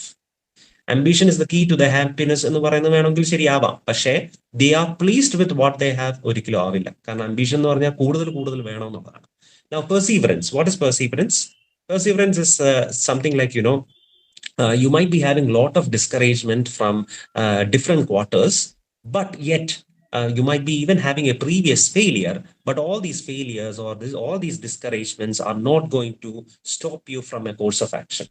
അപ്പോൾ course of action continue ചെയ്ത് പോയിക്കൊണ്ടിരിക്കുന്നതിനാണ് perseverance എന്ന് പറയുന്നത്. So perseverance, you are having a great perseverance to crack the SET exam. ഈ SET exam പഠിച്ച് ഇത് crack ചെയ്യാനായിട്ടുള്ള perseverance നിങ്ങൾക്കുണ്ട് എന്ന് പറയുന്നത് നമുക്ക് പെർസീവറൻസ് എന്ന് പറയുന്ന വാക്ക് ഉപയോഗിക്കാം. Okay, hunger is something like നമുക്ക് വിശപ്പാണ് അല്ലെ, വിശപ്പ് എന്ന് പറയുന്ന വാക്കാണ് അർത്ഥം. പക്ഷെ hunger is not something like is not a key to happiness. സോ ഇതിന് പറ്റുന്ന ഒരു വാക്ക് എന്ന് പറയുന്നത് it is contentment. Okay. So next one, which of the following options is the closest in the meaning to the sentence given below? Each sentence വായിക്കുക. As transgender, I have no country. ഇതൊരു നോവലിൽ നിന്ന് വന്നാണെന്നാണ് ഞാൻ പ്രതീക്ഷിക്കുന്നത്. Okay, so as transgender I have no country എന്ന് പറയുന്നത് കൊണ്ട് നിങ്ങൾ എന്താണ് ഉദ്ദേശിക്കുന്നത്? What is the meaning or closest in meaning? What is it? So 4 options are given to you. Transgender has no country. വായിക്കുമ്പം യെസ് അതാണല്ലോ അർത്ഥമാക്കുന്നത് നമുക്ക് ചിന്തിക്കാം, പക്ഷെ no, it is not. Transgender are not citizens of any country. That also cannot be done because most transgenders are citizens of all those countries to which they belong. The C option is the correct one. Transgender solidarity knows no national boundaries. Okay, that is what അതായത് അവരുടെ unity എന്ന് പറയുന്നത്, okay, അവരുടെ ആ bond of unity or their agreement knows no national boundaries. That is what is really satisfying or closest in meaning to the sentence which is given in the question. As transgender I have no country, transgender solidarity knows no national boundaries. So ഇന്ന രാജ്യത്തെ ട്രാൻസ്ജെൻഡറിനോ ഇന്ന രാജ്യത്തിലെ ട്രാൻസ്ജെൻഡറിനോ ഒന്നും ഒരു വ്യത്യാസമില്ല. Every transgender has their own similarity in the way how they want their rights to be given to them by the government. Government അവർക്ക് അവരുടെ rights കൊടുക്കണം, വാദിച്ചെടുക്കണം എന്നൊക്കെയുള്ള ചിന്ത മാത്രമേ അവർക്കുള്ളൂ. അവർക്കും അവരുടെ ബാക്കിയുള്ള ബൈനറീസ് പോലെ തന്നെ, ബൈനറീസ് എന്ന് പറയുമ്പോഴത്തേക്കും like a female and like a male, ഏത് ജെൻഡർ ആയിക്കോട്ടെ ആ ജെൻഡർ ബൈനറി പോലെ തന്നെ ഞങ്ങൾക്കും ജീവിക്കാൻ അധികാരമുണ്ട് ഈ ലോകത്ത് എന്ന് പറയുന്ന ഒരു ഐഡിയ ആണ്. അപ്പൊ സോ ബേസിക്കലി അവർക്കെല്ലാം തന്നെ ഒരേ കാര്യം മാത്രമേ പറയാനുള്ളൂ. So it's that they really do not have national boundaries. Okay, now next one, find the word which does not belong to the group. ഇതിൻ്റെ അകത്ത് ബാക്കിയുള്ള വാക്കുകൾ എല്ലാം തന്നെ you see that amiable, affable and amicable, ഇതിന്റെ എല്ലാം അർത്ഥം ഒന്ന് മാത്രമാണ്, friendliness. Okay, being friendly or being cute, being sociable, being very sweet, very അങ്ങനെയൊക്കെയുള്ള അർത്ഥമാണ്. പക്ഷെ അഡോറബിൾ എന്ന് പറയുന്ന വാക്ക് മാത്രമാണ് which is very odd one out. So adorable means which is very lovable and cute. Cute ആയിട്ടുള്ള ലവബിൾ ആയിട്ടുള്ള ഒന്നിനെയാണ് നമ്മൾ അഡോറബിൾ എന്ന് പറയുന്ന വാക്ക് ഉപയോഗിക്കുന്നത്. So amiable, affable and amicable basically means friendliness. Okay, next question, one of biggest dash versus ability to give forgive ആണ്. Okay, so one of his biggest dash was his ability to forgive. ക്ഷമിക്കാനുള്ള ഒരു വലിയ ഇതുണ്ട് അവനെന്ന് പറയാം. അപ്പൊ നമ്മൾ അതിന് പറ്റുന്ന വാക്ക് എന്താണ്? Okay, one of his biggest virtue was his ability to forgive. അവന്റെ ഒരു വലിയൊരു മോറൽ പ്രിൻസിപ്പിൾ ആയിരുന്നു, അല്ലെങ്കിൽ അവന്റെ ഉള്ളിലുള്ള ഏറ്റവും വളരെ അഡ്മയർ ചെയ്യാൻ പറ്റുന്ന quality, his admirable quality or a moral principle would be his ability to forgive.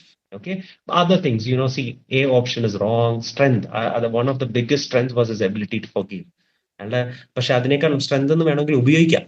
പക്ഷേ but a better word is there already.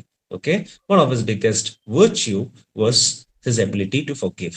Strength തെറ്റാണോ എന്ന് ചോദിച്ചു കഴിഞ്ഞാൽ there are people who really uses that. One of his biggest strength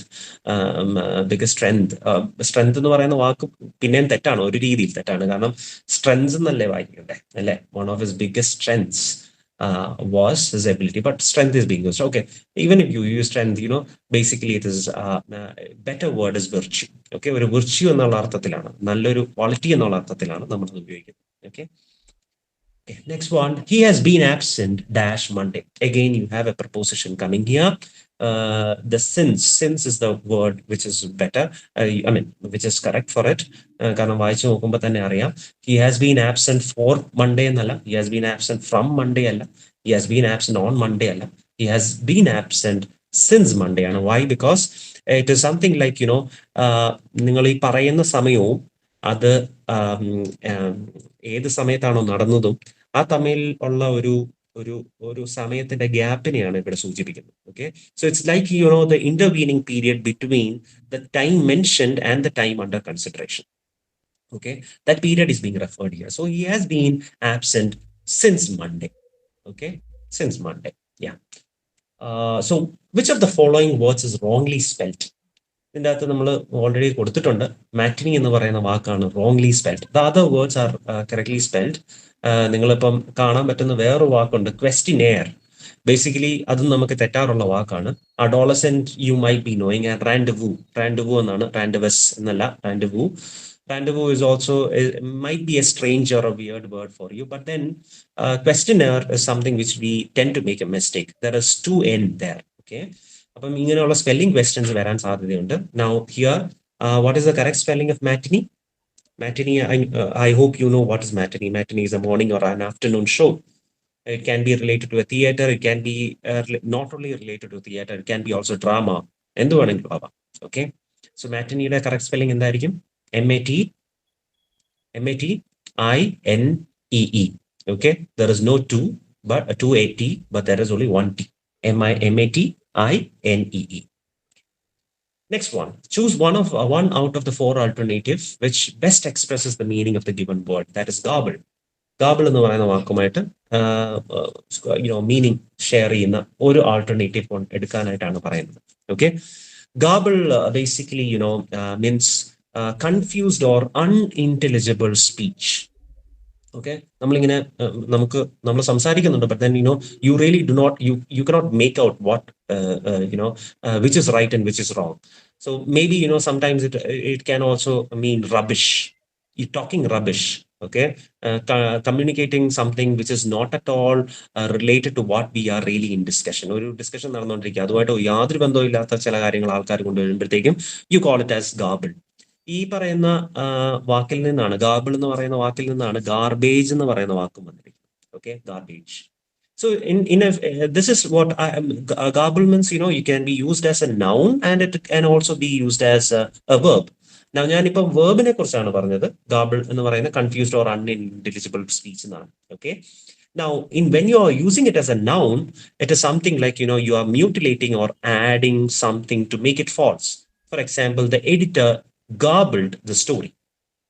The editor garbled the story. Story മൊത്തത്തിൽ അദ്ദേഹം കൂട്ടിക്കുഴച്ചു എന്ന് പറയത്തില്ല, അതിനെയാണ് നമ്മൾ കൂട്ടിക്കുഴച്ച് അത് തെറ്റായ കാര്യത്തെ അത് ശരിയാക്കി എടുക്കാൻ വേണ്ടിയിട്ട് കൂട്ടിക്കുഴച്ച് നമ്മുടെ മുമ്പിലേക്ക് പ്രസന്റ് ചെയ്യുമ്പോഴത്തേക്കും for sure in A news paper if you are having A garbled story you will not make out which is what is and which is truth. അല്ലെ? So in a noun form also you can use garble, but here it is being used as as a verb, and hence you see that it is like confusing അല്ലേ, മൊത്തത്തിൽ എന്താ confuse ചെയ്യിപ്പിക്കുക എന്നുള്ളതാണ് garble കൊണ്ട് അർത്ഥമാക്കുന്നത്. So garble doesn't mean communicate. Of course there is communication involved, but then communicate is not the right idea. Explain, no, you are not explaining. Basically you are confusing, and you are not even hiding. Sometimes you are hiding when it is a noun form, but then the better word, better suggested word or better alternative would be, or best expressed word would be confuse. Okay, that is why you are using the C option. Now identify the type of sentence given. If you work hard you will succeed. അപ്പൊ നിങ്ങൾ രണ്ട് ക്ലോസുകളാണ് ഇവിടെ കാണുന്നത്. Okay, you see two clauses there. So when you see two clauses, you should understand that it should be either compound sentence or complex sentence. Okay, but then here you see that the sentence is there is a dependent clause and an independent clause. If you work hard എന്ന് പറയുന്നത് dependent close ആണ്. വേറെ എന്തെങ്കിലും കൂടെ ചേർത്താൽ മാത്രമേ ആ sentence complete ആവുള്ളൂ. അതുകൊണ്ടാണ് അതിനെ ഡിപ്പെൻഡന്റ് ക്ലോസ് എന്ന് വിളിക്കുന്നത്. So if you work hard it is dependent close, and then you will succeed it is N independent close. Independent close എന്ന് വിളിക്കാൻ കാരണം എന്താ വെച്ചാൽ യു വിൽ സക്സീഡ് എന്ന് പറഞ്ഞാൽ വെറുതെ നിന്നാൽ പോലും അത് കറക്റ്റ് സ്റ്റേറ്റ്മെന്റ് ആണ്, അതൊരു സ്റ്റേറ്റ്മെന്റ് ആണ്. യു വിൽ സക്സീഡ് അല്ലെ, അതൊരു സ്റ്റേറ്റ്മെന്റ് ആണ്. അതിന് വേറൊരു ക്ലോസിന്റെ സഹായം വേണ്ട അതിനെ കംപ്ലീറ്റ് ആക്കാൻ വേണ്ടിയിട്ട്. അപ്പൊ അതുകൊണ്ട് it is an independent clause. So a dependent clause and independent clause coming in a sentence makes it complex sentence. Okay, it makes it complex sentence. Now വേറൊരു എക്സാമ്പിൾ തരാം. When the cake is brown, remove it from the oven. Okay, When the cake is brown, remove it from the oven. So remove it from the oven എന്ന് പറയുന്നത് it is basically independent clause. When the cake is brown എന്ന് പറയുന്നത് dependent clause ആണ്. Why? Because when the cake is brown എന്താണ് അടുത്തത് എന്താണെന്ന് നമുക്കൊരു ചോദ്യമാണ് അല്ലെ. ആ ചോദ്യം നിലനിൽക്കാത്തിടത്തോളം കാലം ചോദ്യം ഇല്ലെങ്കിൽ of course it would be a independent clause. ചോദ്യം ഉണ്ടെങ്കിൽ it would be a dependent clause. So something which is following would make it complete. So അങ്ങനെയുള്ളതിനെയാണ് നമ്മൾ ബേസിക്കലി ഇതിനെ പറയുന്നത്. നൗ യു വുഡ് സി അങ്ങനെ രണ്ട് ക്ലോസുകൾ ഉള്ളതിനെയാണ് കോമ്പൗണ്ട് ഓർ കോംപ്ലക്സ് സെന്റൻസസ് എന്ന് വിളിക്കുന്നത്. You will be thinking what is a compound sentence. Compound സെന്റൻസസിന്റെ അകത്തും ഇതുപോലെ തന്നെ ക്ലോസസ് ഉണ്ട് രണ്ടെണ്ണം. പക്ഷേ രണ്ട് ക്ലോസും ഇൻഡിപെൻഡന്റ് ക്ലോസുകളായിരിക്കും. Okay, in a compound sentence you have two clauses, but then two clauses would be independent.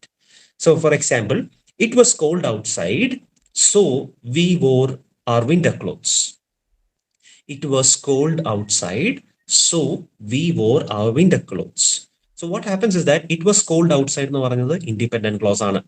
We wore our winter clothes എന്ന് പറയുന്നതും ഇൻഡിപെൻഡന്റ് ക്ലോസ് തന്നെയാണ്.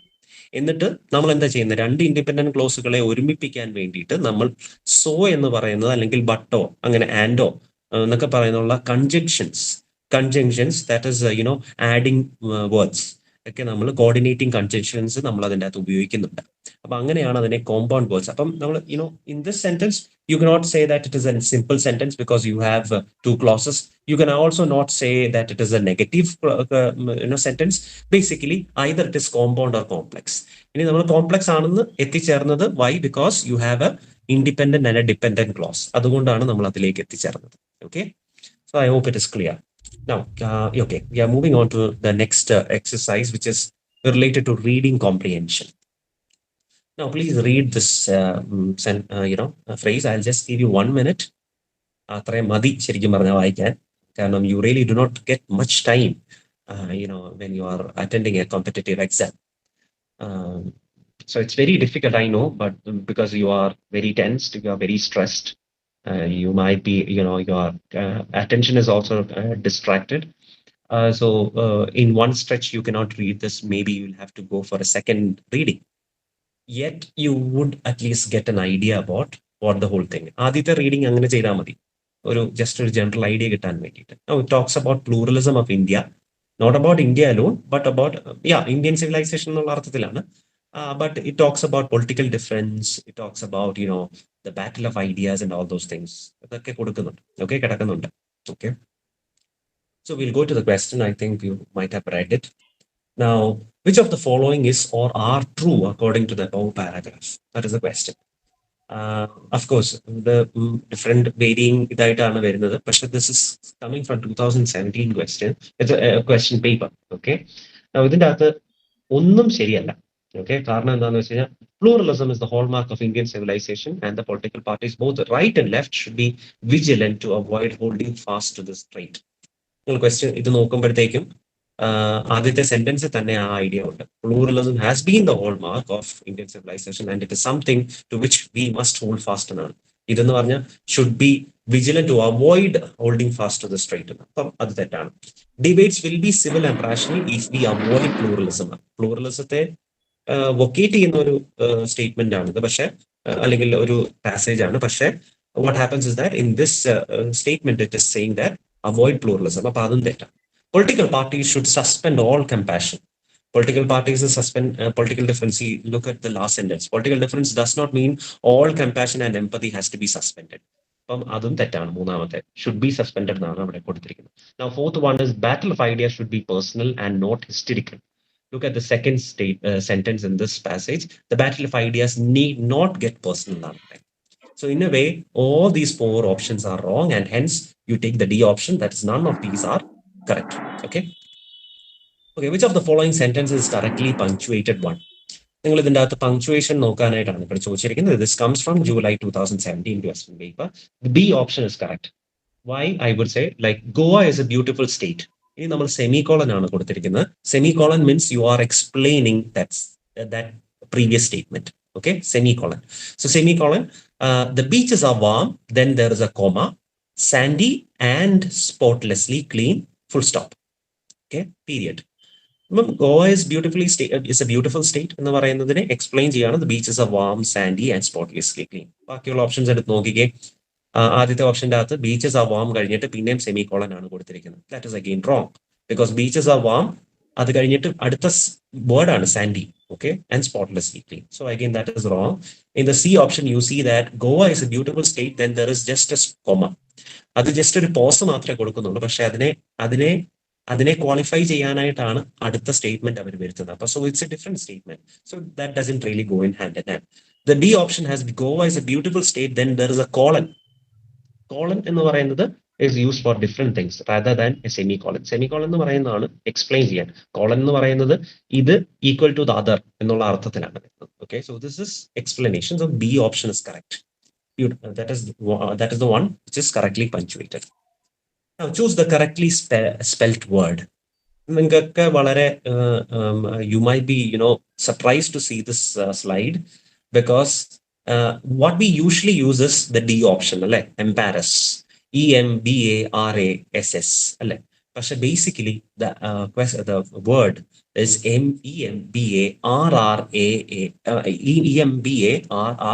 EMBARRASS. That is the correct one. ഇപ്പൊ നിങ്ങൾ ചോദിക്കും embarrass എന്ന് പറയുന്ന D option correct അല്ലേ, because that is being used widely. Yes, it is correct in a way. It is a misspelling of embarrass. ഇതാണ് correct spelling. ഈ EMBARASS എന്ന് പറയുന്നത് വൈഡ്ലി യൂസ്ഡ് ആണ്, but then it is wrong basically. അപ്പൊ നമുക്കിപ്പോ ഒരു question paper തരുവാണെങ്കിൽ ഞാൻ കൂടുതലായിട്ട് ഉപയോഗിക്കുന്നത് അല്ലെങ്കിൽ കൂടുതലായിട്ട് ആൾക്കാർ ഉപയോഗിക്കുന്ന EMBARASS ആണ്, അതുകൊണ്ട് കറക്റ്റ് ആക്കണമെന്ന് പറയാൻ പറ്റില്ല. Because it's a misspelled or missed. I won't say it is a mispronounced word, but it is a misspelled word that is embarrass. The D option. It is basically EMBARRASS. Okay. Now the next one. This is again an idiomatic expression. That is the headline of the newspaper item appeared in the newspaper on 20th June 2017 read that government bites the bullet on Air India. അപ്പം government bullet ഇരിയാന്ന് പറയും, byte the bullet എന്ന് പറയുമ്പോഴത്തേക്കും of course you might be thinking about Rajinikanth, അല്ലെ. രജനീകാന്ത് ഒക്കെയാണ് bullet byte ചെയ്ത് തുപ്പിക്കളയാൻ. അപ്പം ശരിക്കും പറഞ്ഞാൽ അതെന്താണ്? അത് ശരിക്കും പറഞ്ഞാൽ ഒരു ഇഡിയോമാറ്റിക് എക്സ്പ്രഷൻ ആണ് in English. Okay, this comes from July 2017 question paper. Now, what is the better option, or what is the meaning of that statement? Bite the bullet means, what do you mean by bite the bullet? Okay, bite the bullet means decide to do something different or unpleasant that one has been putting off. അതായത് ഒരു കാര്യം, ഒരു decision എടുക്കാൻ പോവാണ്, which is very difficult. That decision is very difficult. It is very unpleasant, but then we are going to take that decision. Maybe the government might have postponed the decision for a long time, but the government is taking that decision right now. So അതിനെയാണ് bite the bullet എന്ന് പറയുന്നത്. Okay, so it's a idiomatic expression. Government bites the bullet on Air India. Government is forced to do something unpleasant or difficult to Air India. Okay, ബാക്കിയൊന്നും ശരിയല്ല. Threatens to wind up Air India, decides to sell its share on Air India, prohibits carrying bullets on Air India flights. അതും തെറ്റാണ്. So the first option is right. Okay, read the following passage, answer the questions based on it. Now there is like this thing. ഇത് ശരിക്കും പറഞ്ഞ ഈ കണക്കുകളെല്ലാം തന്നെ ഞാൻ തന്നെ ബോൾഡൻ ചെയ്തതാണ്, റെഡൻ ആക്കിയതും ഞാൻ തന്നെയാണ്. ഇതൊന്നും ഇങ്ങനെ തന്നെയല്ല വരുന്നത്. It would be in same font size. അപ്പൊ അതുകൊണ്ട് നിങ്ങൾക്ക് അത് മനസ്സിലാവാൻ സാധ്യത വളരെ കുറവാണ്. അപ്പൊ അതുകൊണ്ടാണ് I just gave all these calculations and everything, or the statistical data is very confusing. So that is why I gave this passage. Just read it. I know I should be finishing the class by 7:30. But this would only, I think there are only a couple of slides. Please do be patient. Yeah. So I think you have read it. It's about the demonetization. 500 notes, 1000 notes in കാര്യമാണ് പറയുന്നത്. 500 notes amounted to 7.9 lakh crore. 1000 notes amounted to 6.3 lakh crore. And out of all those, when it was demonetized, the total amount of paper notes in circulation amounted to 16.4 lakh crore. അതിൻ്റെ അകത്ത് 500,000 നോട്ട്സും amount ചെയ്യുന്ന അല്ലെങ്കിൽ contribute ചെയ്യുന്ന 14.2 lakh crore ആണ്. ബാക്കി ഏതാണ്ട് 2 ലക്ഷം അല്ലെങ്കിൽ 2 ലക്ഷം കോടി രൂപയ്ക്കാണ് ബാക്കിയുള്ള ഡിനോമിനേഷൻസിൽ കിടക്കുന്നതെന്നാണ് പറയുന്നത്. Okay, so we are going to the question. So which of the following statements are correct? It is coming from the question paper, February 2017.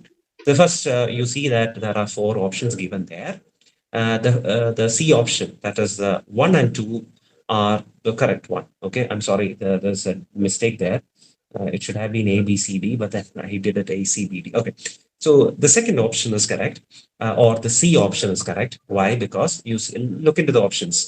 The first one is, in India, high denomination notes account for major chunk of the total value of notes. ഞാൻ നേരത്തെ പറഞ്ഞ ഇതിനകത്ത് ആ തേർഡോ ഫോർത്തോ line നോക്കിയാൽ മതി. Of this, the high denomination notes of 500 and 1000 amounted to 14.2 lakh crore. മൊത്തത്തിൽ 16.4 ലക്ഷം കോടി രൂപയുടെ അകത്ത് 14.2 ലക്ഷം കോടി രൂപയും 500 ആയിരമാണ്. അതുകൊണ്ട് തന്നെ ഫസ്റ്റ് ഓപ്ഷൻ ഇസ് റൈറ്റ് അല്ലെ. അപ്പൊ ഫസ്റ്റ് ഓപ്ഷൻ ഉള്ളത് സിഒ ബിഒ മാത്രമേ ഉള്ളൂ. അപ്പൊ അതുകൊണ്ട് തന്നെ നമുക്ക് തേർഡും സെക്കൻഡും, that is the third A option and the D option, we can cancel it. First option correct ആയതുകൊണ്ട് തന്നെ. അപ്പൊ സിയും ബി ഓപ്ഷനിലേക്ക് നോക്കിയാൽ മതി. ഇനി you just look into the second one. The number of 500 notes were pretty higher than that of 1000 notes. Okay, number of 500 notes were pretty higher than that of the 1000 notes. നോക്കുമ്പോഴത്തേക്കും it is right. 500 notes എന്ന് പറഞ്ഞ 7 ലക്ഷം കോടിയാണ്. 1000 എന്ന് പറയുന്നത് 6.3 ലക്ഷം കോടിയാണ് അല്ലെ. അപ്പൊ അതുകൊണ്ട് 500 നോട്ട്സ് ആണ് ഏറ്റവും കൂടുതൽ ഉണ്ടായിരുന്നത്. So I'm sorry, the second option is also right. So you can go for the C option. പക്ഷേ നിങ്ങൾക്ക് വേണമെങ്കിൽ the fourth option is also right എന്ന് ചിന്തിക്കാൻ സാധ്യതയുണ്ട്. അതൊന്ന് വായിച്ചു നോക്കിയേ. There is a difference of 1.6 crore between the value of 500 notes and 1000 notes. Now you just think about ഇത് കാണുമ്പോൾ തന്നെ നിങ്ങൾ എന്താ ചെയ്യാൻ പോകുന്നത്? ഈ 7.9 minus 6.3 എന്ന് നിങ്ങൾ കാൽക്കുലേറ്റ് ചെയ്യും. That really comes to 1.6 crore തന്നെയാണ്. അപ്പൊ അതും ശരിയല്ലേ എന്ന് നിങ്ങൾ ചിന്തിക്കും. പക്ഷെ read it again. It is 7.9 lakh crore. 1000 is 6.3 lakh crore. What is given in the question is 1.6 crore alone. Lakh എന്ന് പറയുന്ന വാക്ക് അവര് ഉപയോഗിച്ചിട്ടില്ല അവിടെ. Okay, it is being omitted there. So basically it's not 1.6 crore, but then it is 1.6 lakh crore. So the fourth option is wrong. Okay, I just wanted to point it out.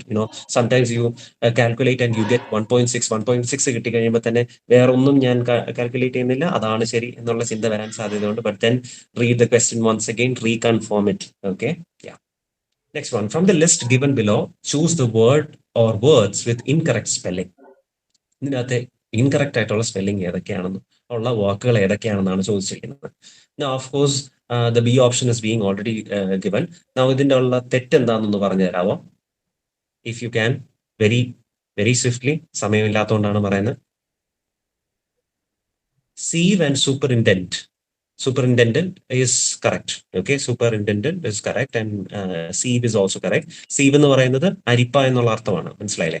Device with which you have a mesh at the bottom and you are trying to separate a granular material, that is called as a sieve. Sieve and superintendent are correct. Now, what is this problem with accommodation and mineralogy? Someone? Mineralogy and accommodation. Accommodation double M. Yeah, for accommodation there is double M. For mineralogy, what with mineralogy? M-I-N-E-R. It's not O, but it is A. Okay, it is not O, but it is A. Mineralogy, M-I-N-E-R-A-L-O-G-Y. Okay, mineralogy. Yeah. So having an ugly or displeasing sound, this again comes from February 2017. The O option is cacophonous. Cacophonous എന്ന് പറഞ്ഞാൽ എന്താണ്? It's discordant sound, ugly or displeasing sound. What do you mean by glutton? Gluttony is a cardinal sin എന്നാണ് പറയുന്നത് അല്ലെ. Gluttony is a cardinal sin. What is glutton?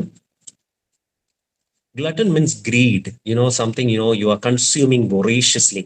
Okay, gluttony എന്ന് പറഞ്ഞാൽ ഗ്രീഡാണ്. നമ്മൾ എന്ത് വന്നാലും നമുക്ക് ആ ഗ്രീഡ് തീരാത്തടത്തോളം തീരാതെ നിൽക്കുന്നതിനാണ് നമ്മൾ ഗ്ലട്ടണി എന്ന് പറയുന്നത്.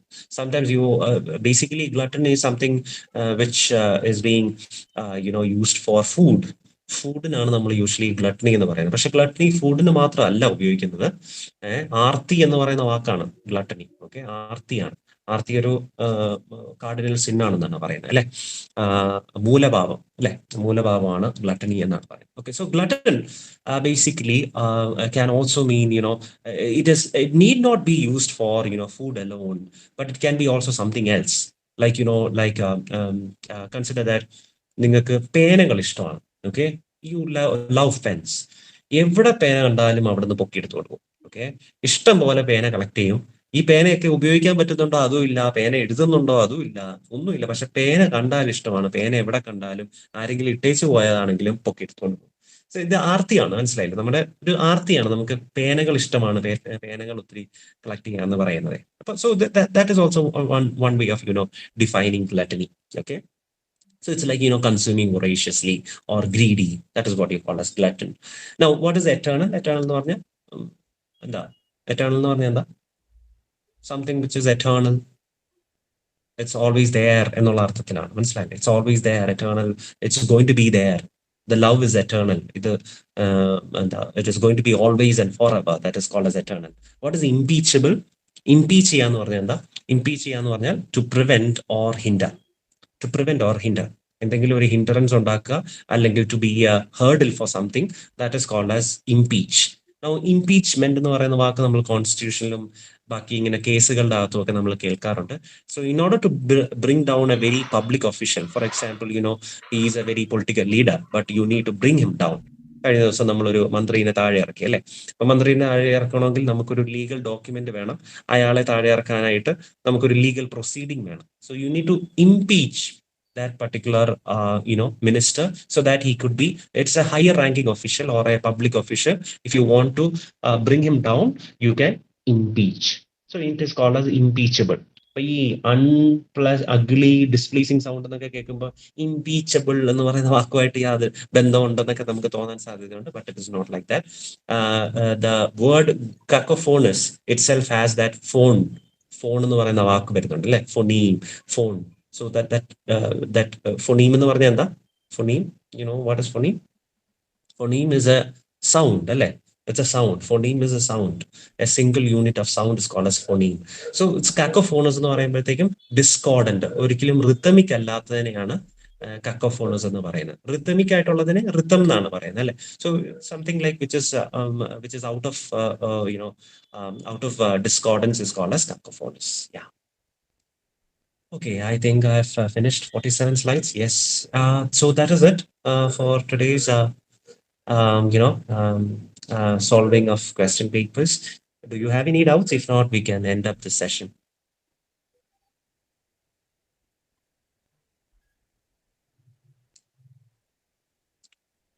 I guess everyone are silent. So that means everyone are silent. So that means that's the end of the session. Yes. Okay. Thank you, Anju. Yeah. Thank you. So if there is no doubts, you may leave. Thank you, Gerald sir. Thank you. Thank you, Pearl. Thank you, Thomas.